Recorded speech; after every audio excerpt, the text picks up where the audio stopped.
சூது விரும்பேல் செய்வன திருந்த செய் சேரிடம் அறிந்து சேர் செய்யன திரியேல் சொல் சோர்வு படேல் சுவாமி திரியேல் தக்கோன் என திரி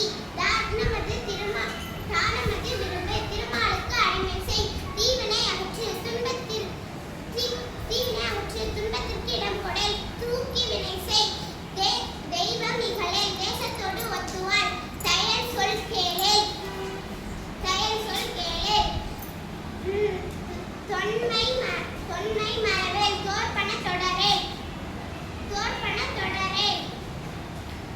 தொன்மை மறவேல் தோற்பன தொடரேல் நன்மை கடைபிடி நாடு ஒப்பன செய் நிலையில் பிடியேல் நீர் விளையாடேல் நுண்மை நுகரேல் நூல் பழக்கல் நெல் பயிர் விளை நேர்பட ஒழுகு நைவினை நடுக்கே நொய்ய உரையேல் நோய்க்கு இடம் கொடேல் நோய்க்கு இடம் கொடேல் நோய்க்கு இடம் கொடேல்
மொழிவது அறமொழி